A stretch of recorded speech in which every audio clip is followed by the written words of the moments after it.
He's worth $40 billion as the founder of the world's largest and fastest growing cryptocurrency exchange. He was born in poverty with no running water, no running electricity. How in the world did a guy who started at the absolute bottom build a Deca billion-dollar crypto empire in just a few short years? We are going to cover the story and the biography of CZ Binance. My name is Henok. This is Pantheons, a business education podcast where you and I get together on a weekly basis, study the biographies, the stories, and the principles of the crypto greats, entrepreneurs, and leaders and figures in the crypto space that have made an indelible impact. The goal is to extract value from their work for your work, in the hopes that we can use these principles and nuggets to increase the value of your company or hit whatever target you're looking to hit. It is such an honor to be with you today. And I got to say, this episode has taken a lot. I have studied 3 different small biographies, 14 different articles, 20 different YouTube video podcast episodes, studying their manuscripts. This was actually going to be episode 1, so I've put in well over 100 hours into this episode. The hope is that we can distill all that information into content that's valuable for you and your work. Charlie Munger once said that learning from history is a form of leverage, and he is right. When you study the greats, you become greats, and pantheons study other pantheons, and that's exactly what we're doing here today. So let's deep dive into the story of CZ Binance. Changpeng Zhao was born in 1977 in China's Jiangsu province. He was grown up in such a poverty, and I've got to say this because, like, for the American context or the West, right, the UK, Australia, there's a type of poverty that many of us don't know much about, especially in other countries, right? So he grew up with no running water, no running electricity. They rationed food and meat. In fact, there was a quote that he gave describing, the first time he ever had milk. He said, "You get a ticket to buy meat." And it wasn't until I moved to Canada that I ever drank fresh milk because it was so rare to find it in China. So he grew up in a type of poverty where they didn't have homeless shelters to be a part of. It wasn't like he got food stamps, right? They had to figure things out. And so it was a type of poverty that you and I just probably, if you're in the West, don't know much about. But it's an unbelievable start in regards to his life because he started at such the bottom of the bottom of the bottom of the totem pole.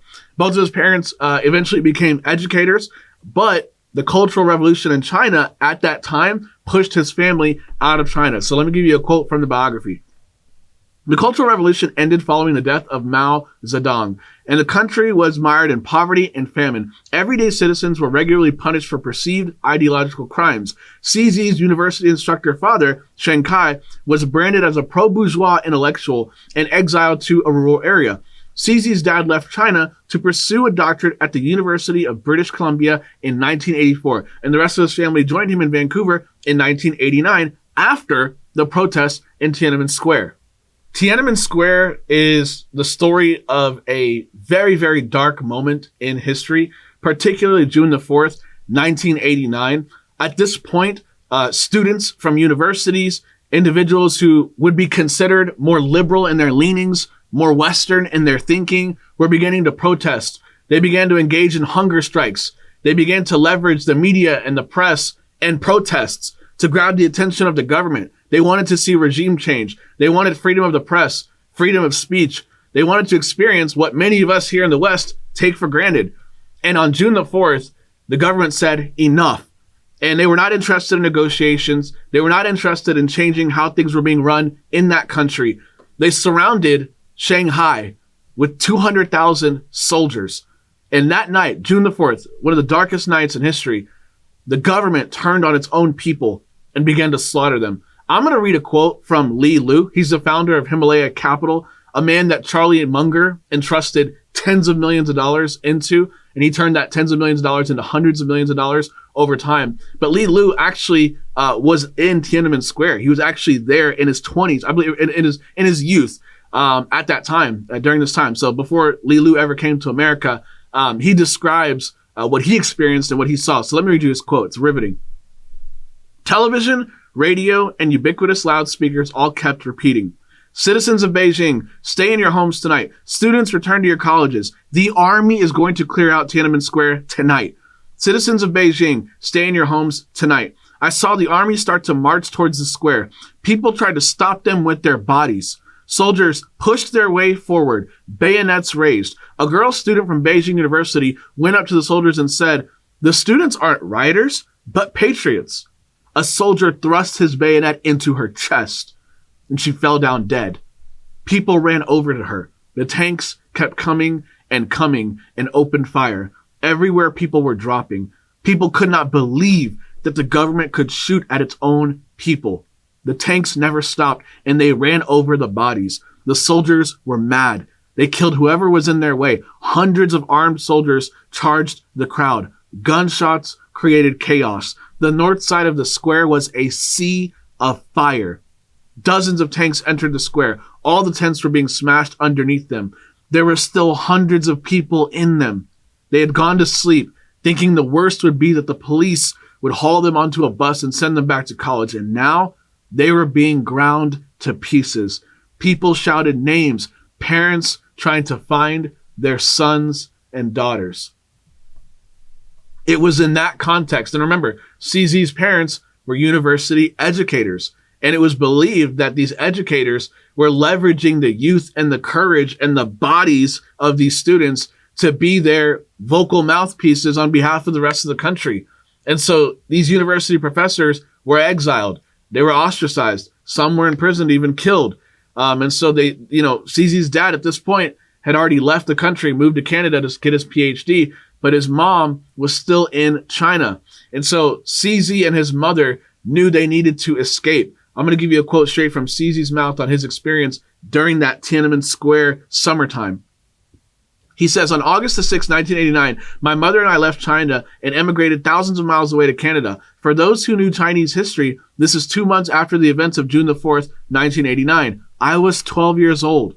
My parents were professors. We lived on campus at the University of Science and Technology in Hefei at the time, one of the top 4 universities in China. And while I didn't understand what was going on, I did hear snippets of conversations from older college kids. And from what I pieced together, I was lucky to have been able to leave at that time.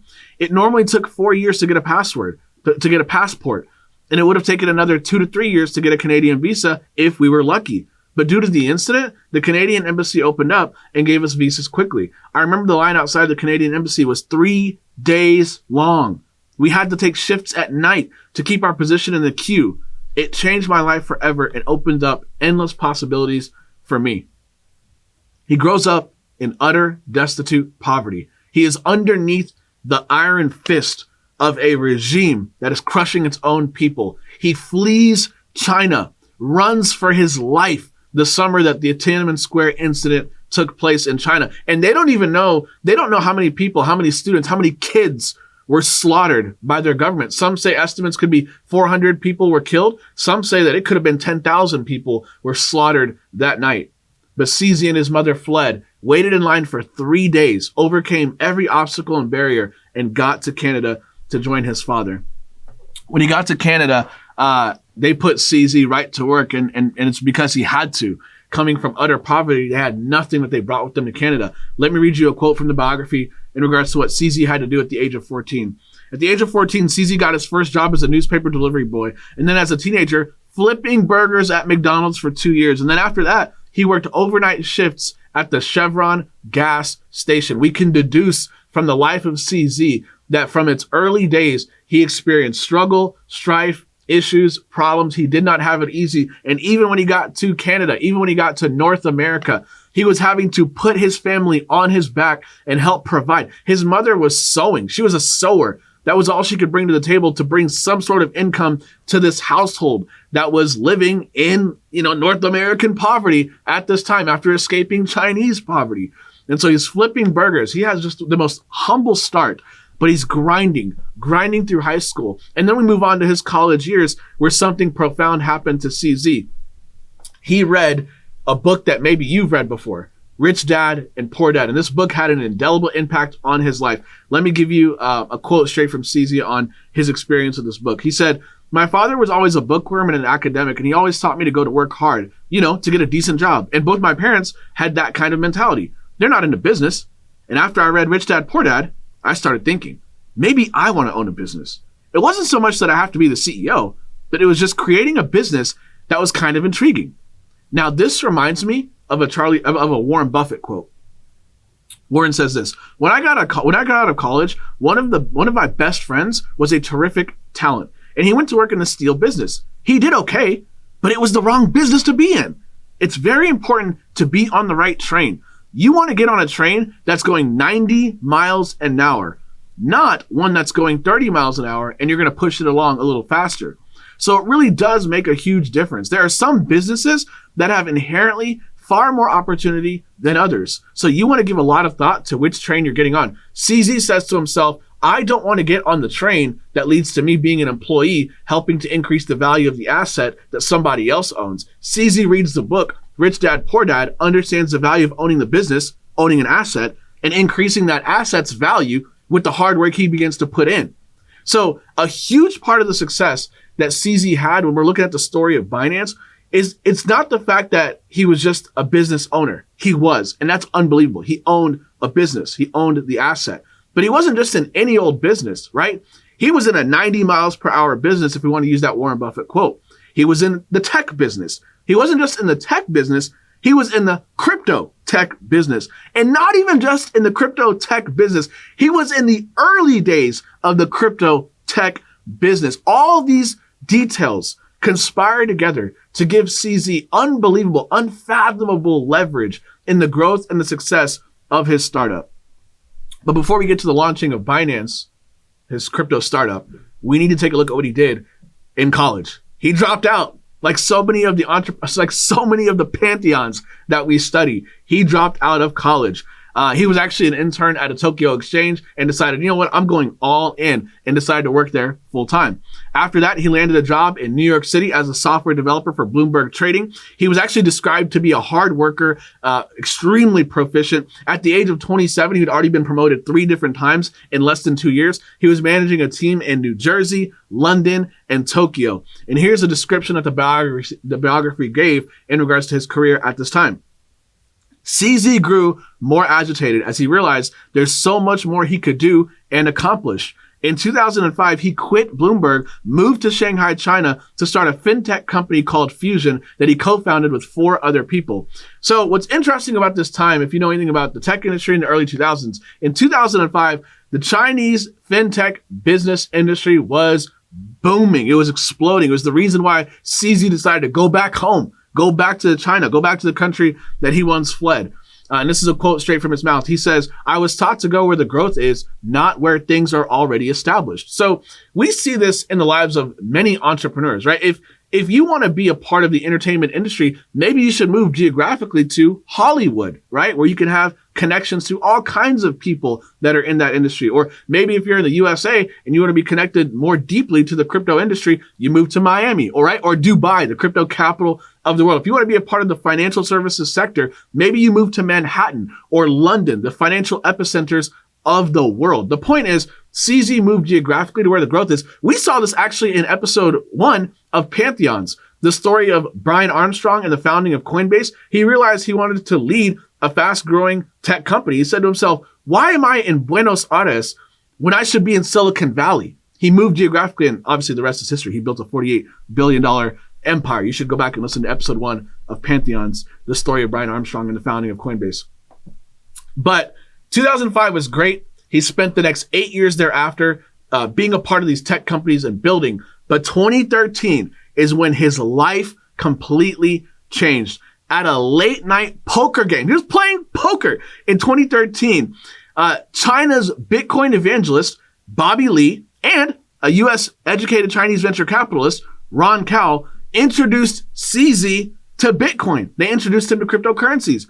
CZ went on to read the Bitcoin white paper, and after 6 months of studying it, he went all in. And when I say all in, I mean all in. He sold his home. He sold his Shanghai apartment, profited $1 million, and he put all of it into Bitcoin at that time. Bobby Lee at that poker table, while they were playing poker, was telling him, hey, you should consider putting 10% of your net worth into Bitcoin. And if it does a 10x, you've doubled your net worth. And CZ does his homework, does his own research, comes back and says, I'm not putting 10% in. I'm putting all of it into Bitcoin. And that's exactly what he did. But that wasn't the only thing that he did. Let me read a quote straight from his mouth. CZ says this. In December 2013, I went to a conference in Las Vegas and bumped into Vitalik Buterin, which, by the way, Vitalik will be episode 3 of Pantheons. You want to make sure you subscribe to the podcast so you don't miss that when we drop it. He says, I went to a conference in Las Vegas and bumped into Vitalik Buterin, one of the founders of Ethereum. I was learning Ripple. He came over with a laptop to show me how it works, and in the process, he transferred some XRP to me and said, you can use that to teach the next guy. It's about $500, not a huge amount of money, but it's not peanuts. So I was thinking, wow, this is a pretty generous group of people. They're not really after the money. They're really just wanting to teach. I met with Vitalik, Matt Rossick, Brock Pierce, Charlie Lee, all the same crew. And well, this was the community back then, but back then they weren't famous. They were all just regular guys at a conference. But I kind of liked the community. So after that conference, I came back and told my boss, I'm going to leave and do something in crypto. And so that's how I started. Most of my friends thought I was crazy because I was selling my apartment in Shanghai to go all in on crypto. And I was quitting my job. So I was jobless and homeless. By most people's definition, that is crazy. Pause.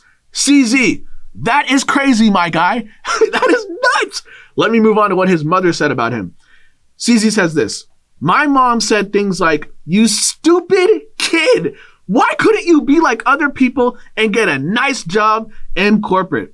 My man CZ is nuts. He was jobless. He was homeless. This man loves adversity. We watched how he grew up in utter poverty, escaped a regime that was crushing its own people, grinding as a teenager in McDonald's, working overnight at the Chevron gas station, dropping out of college, moving up in the world. And he's got, an asset. He's a millionaire. He decides to put all of it at risk. And by the way, when he invested in Bitcoin, the next 2 years thereafter, that $1 million in Bitcoin went down in value 70%.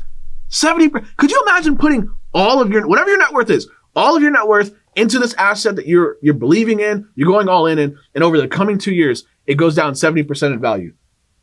Insane. This reminds me of a quote from David Senra. I consider him to be the greatest podcaster of all time. If you listen to his podcast, Founders, which you should, you'll notice that he's had an indelible and an unbelievable impact on how I've structured the Pantheon's podcast. David says this, belief comes before ability. So what we're seeing with CZ going all in is typical Pantheon behavior. Mark Zuckerberg quit Harvard to go all in on the Facebook. Jeff Bezos left his SVP position at an investment bank after seeing a 2,000% increase in internet usage year over year to go on and start an internet company that you and I use almost every single day called Amazon. Elon Musk, when SpaceX and Tesla were at risk of going under, he could not raise funds from anyone else. So what did he do? Took all of his money in his bank account and went all in on those two adventures. And he had no clue they were going to survive or even work. This wasn't like the success of Tesla in the aftermath. This is the early days when they didn't know they were going to make it, right? Steve Jobs, he put most of his net worth into Pixar. This is typical Pantheon behavior, going all in based on a conviction or a belief. And here's a great quote from CZ. When you know you're right, you have just got to have enough stamina to last until the rest of the population catches on. Now let's move on with his biography. He stopped going out with friends so much, and he spent time from 9 a.m. until midnight obsessively working on blockchain technology. 4 to 5 years later, that technology would be used to power Binance. So Bill Gates' parents said this about their son when he was in the 9th grade and he first discovered computers. This came out of a biography studying the early life of Bill Gates. His parents became increasingly concerned about their son. The machine seemed to have an almost supernatural hold on him. And although he was only in the 9th grade, he already seemed obsessed with the computer, ignoring everything else, staying out all night. Christian Dior, the founder of a multi-billion-dollar luxury brand, said this, "The most passionate adventures of my life have therefore been with my clothes. I am obsessed with them. They preoccupy me. They occupy me. And finally, they post-occupy me." I love Christian Dior's quote there. Edwin Land, the founder of Polaroid, right? That was revolutionary technology in the 20th century. The idea that you could have instant photography. He read every single book on lights in the New York City Public Library because he was absolutely obsessed with this concept of how light can work. Elon Musk, when he went on to start SpaceX, he didn't have a rocket degree. He was never an astronaut or an engineer prior to. And so he just began to read books and consume and figure out how to build rockets on the other side of reading and studying physics and rocketry. Estee Lauder, she said, I was forever experimenting on myself and on anyone else who came within range. Good was not good enough. I could always make it better. I now know that obsession is the word for my zeal. I was obsessed with clear glowing skin, shining eyes, and beautiful mouths. Pantheons obsess over their craft. CZ did not grab a hold of crypto. Crypto grabbed a hold of CZ, and CZ went all in with his assets and with his actual career. He actually went on to join several different startups, including blockchain.info and OKCoin. Now let's fast forward to 2015, 2 years after he first discovered Bitcoin. CZ went on to found a SaaS firm that provided the software for exchanges and trading platforms. And over the next 2 years, that technology would end up being the powerhouse for over 30 different Chinese exchanges. And later on, eventually powered his own startup, Binance. So let's jump back into the story. CZ, this is a quote from one of the biographies that I read. CZ watched the then industry leader, San Francisco-based Coinbase, profit from crypto. So what we're finding out right here is that CZ has his eyes on the number one leader in the crypto exchange industry. CZ also saw the rise of crypto exchanges. However, he noticed there was room for improvement, including the need for a better graphical user interface, a mobile experience, and much better customer response time. When Bitcoin's price was rising, all the exchange websites were crashing. The exchanges were also not very well equipped for international affairs. CZ saw that. There were hundreds of new exchanges every day, and they were essentially copying each other and not making significant improvements. They were just undifferentiated commodities. CZ says he capitalized by creating a business model rooted in one concept: simplicity. When he had launched Binance in mid-2017, his idea was to create a crypto supermarket for regular folks, whether they had $10 or millions of dollars to invest. CZ and co-founder Yi He, who were both previous employees of OKCoin, decided to take a gamble. Even though Baizhe Tech disappeared without any explanation due to Chinese regulators' crackdowns, and this is the company that he was working on right before he founded Binance, CZ retained the resources as well as the top management of the company to lay the foundation for a new one. This is the beginning of Binance. The company was launched in July 2017, and they organized fundraising through an initial coin offering, an ICO. This is essentially the crypto industry's version of an IPO, where they offered 100 million Binance coins to investors, a utility token that gave its owners various benefits, such as discounts on the trading fees. They managed to raise $15 million USD. They used the funds to split between the building of the platform, marketing, and emergency funds. And trading began on the exchange 11 days after the ICO. So we talked a little bit about this in episode 1 of Pantheons when we covered the story of Coinbase. But here's Binance's competitive advantages over the number one crypto exchange at that time. Lower trading fees. Crypto to crypto swapping. So at that time, in order for you to obtain crypto, you had to turn your fiat, right, your cash, into crypto. And Binance came in and said, whoa, if you already have crypto, we'll allow you to swap your existing crypto for different types of crypto. That was revolutionary back then. They had a very generous referral incentive program. They added the ability to trade hundreds of digital assets instead of just the 4 digital assets that Coinbase was offering at that time. They were doing a bad job of vetting customers, so it was easier to access Binance. So you would hear that and you go, wait, they were doing a bad job of vetting, and that was an advantage? Yes, because competitors like Coinbase made it extremely difficult and arduous to get onto their platform and begin to start trading. Binance did a really poor job of vetting people. And by doing so, it allowed users to get onto their platform and start trading almost instantly. That was a competitive advantage for them. Binance integrated very well with mobile websites and mobile apps. Their competitors did a horrible job of that. They were very slow. Binance gave a 24-hour response time compared to its competitors who took weeks to respond. Also, Binance conducted faster transactions. You're not just sitting at your computer hammering it. I don't know if you've ever traded crypto, but there have been times where we're sitting there, we're waiting for the transaction to go through. It's taking forever because it's being conducted on the blockchain. And lastly, this is a huge differentiator for CZ and Binance compared to their competitors. CZ was very interactive with his community on social media. He would engage with his employees. He would engage with those inside of Binance, but he really did a great job of being a public-facing CEO and founder who would engage and learn from and ask questions of his users and individuals that were a part of the ecosystem as well. So all these different points were points of differentiation. And it reminds me of an incredible Jeff Bezos quote in his last shareholder letter to his company before he stepped down as CEO. He said, differentiation is survival. And Bezos is right. Now, Binance's ICO story, right? The funds that they raised to help launch Binance, that story is actually pretty fascinating. Let me read you a quote straight from CZ's mouth. So about our ICO, originally, we wanted to get funding for our startup in the traditional way, traditional fundraising, VC money, etc. But I saw another project doing an ICO right before our eyes, and they raised like $15 million within 10 days. And I was like, well, we could probably do that. We have a little bit of a reputation in the industry. We have a product, and we have some experience. But the final decision was when I had dinner with some people in Chengdu on June the 14th. Everyone was talking about an ICO. Everyone was saying we should do one. Then I decided, fine, okay, we'll do it. And when I went to the hotel room at 11 p.m. that night, I did not hesitate or wait. I just sent a message in our group chat and I told the team, we want to start working on an ICO right now. We want to get the white paper done in 3 days. Man, if there's one way that I could describe how Binance operated in those early years, speed. Speed, speed, speed in an ever-changing, ever-increasing, fast-moving industry called crypto. So the ICO was a huge success before the launch of their token, BNB. And so when they launched this token, it was a little bit of a disaster, right? Just another obstacle standing in CZ's way. Let me give you his story from his own mouth. He said, after the launch of our ICO, people invested based on our credibility and reputation. But as soon as we launched, the price of the BNB token went under the ICO initial price.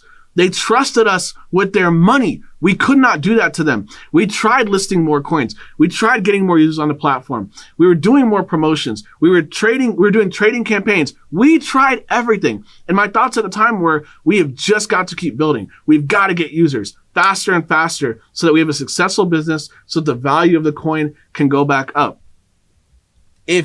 Man, I'll tell you, if you've ever been a part of a cryptocurrency project or in the early days of a launch, watching your token launch and then watching the value plummet is heartbreaking, heart-wrenching, gut-wrenching, especially when you've invested money as well as time. And it was such a public thing. It was such a public, happening, right? Binance and CZ was such a big name in a small space at that time. And so they were getting annihilated. They were getting crucified online, Reddit forums, and all the different social media platforms. And they were getting so much heat and so much criticism, which is very normative in crypto when you have a bad launch. And so that's exactly what happened. And so here's CZ's response to the onslaught of criticism from the broader world. CZ says, I actually sent a message to the team and I said, look, let's keep our heads down. Don't focus on the negativity. Just take the heat, but let's keep building. CZ is a Chad. That is a term that we use in crypto. I love this man. At that moment, as the price of BNB was plummeting, this is 2017 now, right? 4 years after he first bought Bitcoin. He took his life savings. He took whatever fiat cash was in his bank account and bought the dip, bought the BNB token in the hopes to try to push that price up. This guy was all in every way imaginable. Again, obstacle after obstacle after obstacle. It was not an easy launch for Binance. And the troubles didn't stop at launch. The criticism didn't stop at launch. 2 months after the launching of Binance, more trouble, but this time with the government. In a bid to stem the capital flow, stamp out financial fraud, and maintain a tighter grip over the country's financial system, the Chinese authorities on September 2017 banned initial coin offerings. They banned ICOs, and they began to shut down crypto exchanges. In response, CZ oversaw a frantic but stealthy, weeks-long effort to move the data hosted on more than 200 Alibaba servers to those hosted by Amazon Web Services and others outside of the Great Firewall of China. The effort was successful. CZ and other Binance staff decamped to Tokyo, ending CZ's 12-year stint as a Chinese entrepreneur. So they got to move. The government's cracking down on crypto. The government doesn't like the idea of the freedom of money, which is the slogan, the tagline, the visionary statement of the founding of Binance, the freedom of money. And so, of course, a Chinese regime would crack down on such a thing. So they had to move to Japan. And after Japan, they had to move again because the government kept coming for them. They moved to Malta. The government of Malta welcomed them in. Didn't work out long term. In 2019, CZ and the team just said, forget it. We're just not going to have any headquarters. We are a decentralized organization with employees all over the world. So again, 4 years into the industry, he launches Binance. The coin is plummeting in value. People are criticizing him. Users are not jumping on board. You hope for the best. The worst ends up happening. Now the government's coming from you. You're having to move across the world multiple times. Things are not going well in the fall of 2017 until Q4 of 2017 and then Q1 of 2018. Binance goes nuclear. Let me read the quote from the biography. Within a span of 8 months, Binance became the largest cryptocurrency exchange in existence. By March of 2018, CZ went from being a nobody to being featured on the cover of Forbes magazine, helping Binance to get $200 million in profit in just its second quarter of existence, and personally amassing a fortune of over $2 billion. CZ stated, "I was shocked at Binance's sudden success. Originally, when we started, I told my team, let's aim to be a top 10 exchange in 3 years, but we got there in 6 months." CZ achieved his lifelong goal of financial freedom, as well as his goal of helping to promote the mission of the freedom of money. How in the world did they do this? Could you imagine you launch a company but inside of the first year, you bring in $200 million in profit, not top line, not revenue, profit that hit the account. I cannot even fathom. I can't even think of another company that had a start that good by Q2, I should say. This brings me to a Charlie Munger quote. I'm trying to unpack and share with you how could this have happened and what principles can we extract for your work in regards to the way that they launched and had this much success early on. Charlie Munger says this: almost everyone thinks he's fully recognizes how important incentives and disincentives are in changing cognition and behavior. But this is not so. Never ever think about something else when you should be thinking about the power of incentives. I think I've been in the top 5% of my age cohort almost all my adult life in understanding the power of incentives. Yet, I've always underestimated that power. Never a year passes, but I get some surprise that pushes a little further my appreciation of the incentive superpower. So here's my understanding using that concept of incentives to try to unpack what happened with Binance. Binance leveraged the power of incentives to create a viral network effect that led to the explosive growth of Binance. Binance connected the utility of their BNB token to the desires of their customers, thereby driving up the value of the company. Users wanted cheaper fees, an easy-to-use exchange, and a global exchange. Binance wanted to be the number one exchange and increase the value of their token exponentially. They incentivized users to leverage their platform, purchase BNB token in exchange for obtaining everything that the customer wanted in the crypto trading experience. The ecosystem of Binance is a positive feedback loop driven by aligned incentives. How in the world did a Chinese-Canadian immigrant who is only 4 years into the industry build a multi-billion-dollar crypto behemoth year one? We can point to a myriad of reasons, but here are some of the biggest in my findings. Number one, obsession. So Bill Gurley, a billionaire venture capitalist, said this: "You can't fake it. Someone else has a deep passion for whatever career path you're on, and they're gonna smoke you if you don't have it yourself."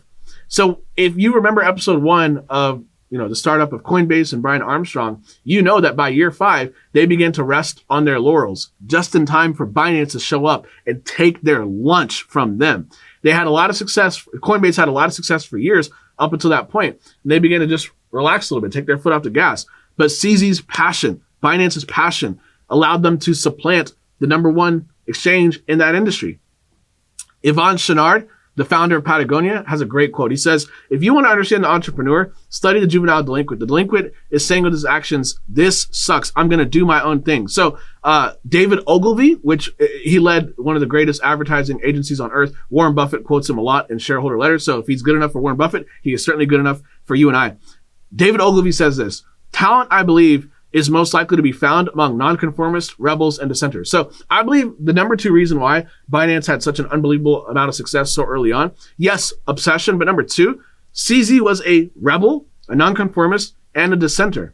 So they had a banner year, right? From the launch of 2017, as difficult as the launch was, the token was going down in value, government coming against them, but they provided the users exactly what they were looking for, and the users in the community and the crypto world responded emphatically, and they became the number 1 exchange on the earth. 2018 was a banner year for Binance, but adversity is never far away from the story of CZ Binance. 2019 started off with major adversity. They got hit with a cybersecurity attack. Hackers stole 7,000 Bitcoins, the equivalent of over $40 million in Bitcoin at that time. Hundreds of millions of dollars in today's value, right? The big idea is that this put CZ in the news. This got them in a lot of trouble. And remember, they're number 1. When you're number 1, when you're at the top, everyone hates you, right? People are coming for you. People are looking for a reason to lambast you, to crucify you. And that's exactly what the crypto community did. It's what the outside world did. The media jumped on it. And boy, 2019 was a rough and horrible year. People were, spreading lies about them that affected their bottom line. People didn't know if they could trust Binance with their funds. Were their funds secure on this platform?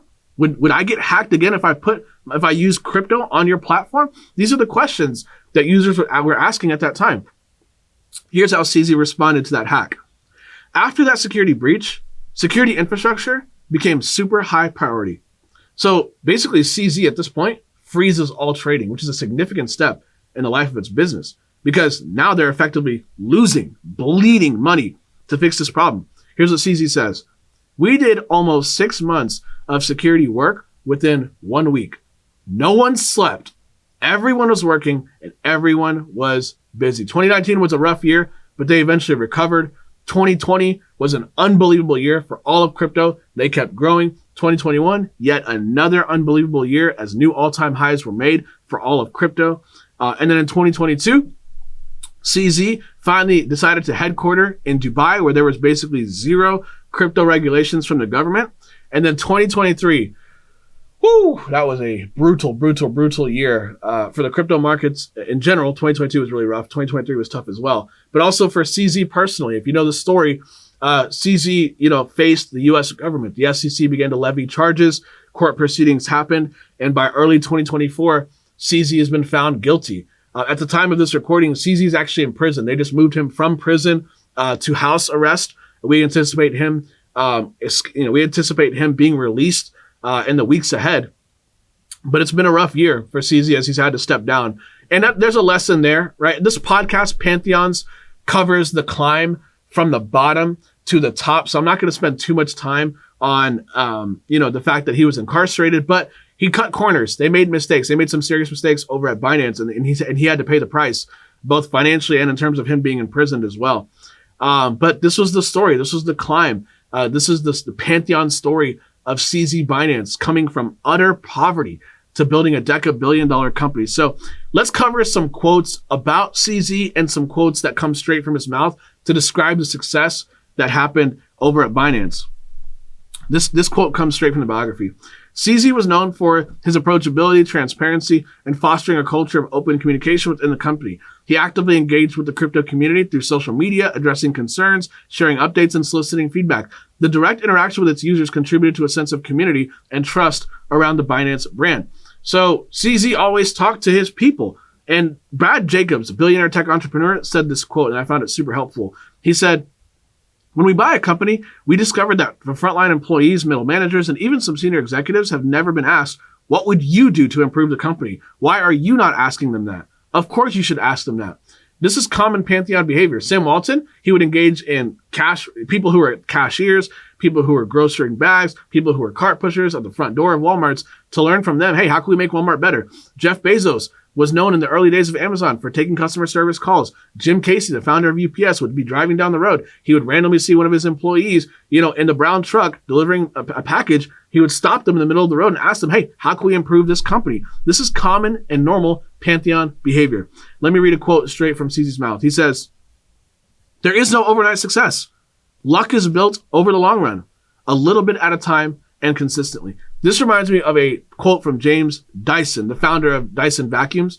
While it is easy, of course, for me to celebrate my doggedness now and say that it is all you need to succeed, the truth is that it demoralized me terribly. I would crawl into the house every night, covered in dust after a long day, exhausted and depressed, because that day's cyclone had not worked.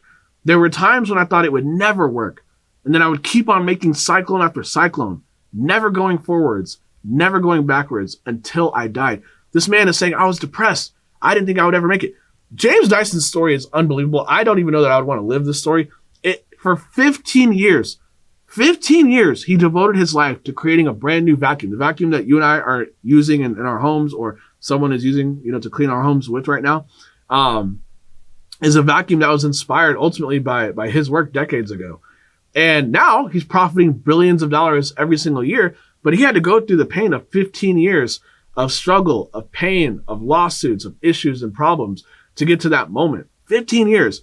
And the same can be said about CZ. Yes, it's easy to see that within a matter of months after Binance launched, they were profiting hundreds of millions of dollars. That's easy to say that. But the reality is there was a 17-year gap from CZ Binance's dropping out of college to get into tech to the time in which he founded Binance. It's a 17-year overnight success, in my estimation. Here's a CZ quote on making money. I don't think money is the most important factor. I don't focus on that. I focus on building products people use and how to make that the most efficient, most impactful thing for the world. This reminds me of a Steve Jobs quote. Steve said, I have my own theory about why decline happens at companies. The company does a great job, innovates, and becomes a monopoly or close to it in some field. And then the quality of the product becomes less important. The company starts valuing great salesmen because they're the ones who can move the needle on revenues, not the product engineers and designers. So the salespeople end up running the company. When the sales guys run the company, the product guys don't matter so much. And a lot of them just turn off. It happened at Apple when Scully came in, which was my fault. Apple was lucky, and it rebounded. So Steve Jobs, Wozniak, and the crew launch Apple, meteoric success, household name. But Steve Jobs is unfit to be a leader. He gets pushed out of his own company. They bring in a professional CEO, Scully, to lead in the time in which, Steve Jobs was gone. And Scully prioritized revenue and profit and shareholder value over actually delivering a great product to customers. And that's when the decline of Apple happened until Steve Jobs came back and reprioritized, products. So CZ is saying the same thing. Listen, I'm not focused on making the money. I'm focused on delivering a great product to customers. And if I do that, the money will come. And that's sentiment that many of the Pantheons echo. Here's CZ on planning. Don't ask me about a plan. I never had a plan for Binance. Entrepreneurs don't plan. We execute and adjust. Here's CZ describing his success. I am not smart. I am not good looking. I did not have much money to begin with. I am not good at most things. I bond people together, even though I am bad at socializing too. This reminds me of a Warren Buffett quote. Warren says this, Charlie and I know the right players will make almost any team manager look good. We subscribe to the philosophy of Ogilvy and Mather's founding genius. David Ogilvy said, if each of us hires people who are smaller than we are, we shall become a company of dwarfs. But if each of us hires people who are bigger than we are, we shall become a company of giants. This is a quote from CZ. Someone asked him, who inspires you? Here's what he says. There are a lot of guys who inspire me. I read a lot of books. I read a lot of biographies on other people. It is too long of a list of names. I don't want to just randomly pick 3 and be understood the wrong way. Pantheons study pantheons. That's why you are subscribed to this podcast. That's why I'm sure you're reading biographies or watching YouTube videos or listening to podcasts of other pantheons, people who have gone before you in your industry or other spaces that you and I can learn from every single day. Here's CZ on criticism. I do respond to our users very actively, but I don't respond to negativity. I like positive energy. I only associate myself and my team with positive energy. So the haters are going to hate, and they're probably going to spend their lives hating, and we're going to spend our lives building meaningful things. That's my philosophy. Why do I hear Taylor Swift in my head right now? All right, this is CZ on his personal interests, which, I have to acknowledge that at the time of this recording, his personal interests involve a prison cell. But this is CZ when he's not in prison. I don't do very much. This is what he says. I don't do very much. I'm a very boring person. I like to read. I don't play video games, I don't play golf, and I don't go to clubs. And I don't do any of those things. I do have dinners and chats, and I love chatting with friends and just hanging out. I listen to a lot of books. I just try to exercise a little bit almost every day. I try to either spend some time doing exercises in the gym or swim for a little bit, stuff like that. Other than that, I just read books and hang out with friends when I have free time. Here's CZ on the relationship between success and focus. Success does not come from how many things you do. It comes from how well you do on a very few selected things. Being focused allows you to work hard, remove distractions from your life and business. Here's CZ on self-improvement. Learn constantly. The world is evolving. You must learn constantly. Read books, live in different cities, have a worldview. I don't typically read the news. I find it is easy to agree with the contents of 10-minute articles, but they don't go deep enough and nothing sticks after reading. When I read books, it goes into details, reasons behind it, examples, and after 8 hours, some new concepts tend to stick. I find books have the highest ROI in terms of self-improvement. I buy a lot of books, 300 or so every year, but I don't finish them all. I finish roughly 80 books per year. Here's CZ on hiring. Hire the best people always. You need to be a part of a strong team to win. Passion is one of the most important factors I look for. Hire people who will grow into the role, not someone who's been there and done that. While previous experience certainly helps in many situations, and it's a prerequisite in certain roles like compliance, the latter will be bored. It also often causes a fixed mindset thinking, as people are often overly molded by their previous experience. Here's CZ on meetings. Keep it short. Keep them as short as possible. 5 minutes is best. If you can't do a 5-minute meeting with your close colleagues, you have not gotten into the groove with them yet. Figure out how to do it. Start on time. Join meetings with 1 minute early. Set your alarm for 3:59 instead of 4 o'clock so that the meeting can start at 4 o'clock sharp. This reminds me of the early days of Amazon. Jeff would make his executives come into meetings, and they would have to have a 6-page document explaining all their thoughts and what they want to bring into the meeting and make it available for everyone to consume so that they can synthesize and become more efficient with their meetings. CZ is wired very similar, clearly. Here's another quote from him. I don't do meet and greets. I don't do get to know yous. I don't do discovery meetings. I am not a hub, and I am not good at maintaining many relationships. I prefer meetings with specific purposes. Some say this is too materialistic, but it's efficient. It may offend some people, but my goal is not to be friends with everyone. It is to get stuff done. Here's CZ on overcoming adversity. We all face many challenges in life, be it relationships with family and friends or work issues. Having a positive attitude usually produces positive outcomes. I am not sure exactly why, but the world just works that way. One saying stuck in my head has helped me tremendously over the years. What do you do when you walk to the bottom of the valley? Just keep walking, and you will get out of it. The right mentality is a prerequisite to success in life. And here we are, the last quote of this podcast episode, and I'll leave you with this. I think for Binance, our achievements and success so far are just, I hope, at the beginning. So I don't view Binance as hugely successful. I think as an industry and as a company and as a team, we're still very small and we're still very young. So there's still a lot of work to do. For other upcoming entrepreneurs, I would say, look, there's a lot of random noise in the industry and outside of the crypto industry about us. The best advice I can give us is basically keep your head down. Figure out your strength.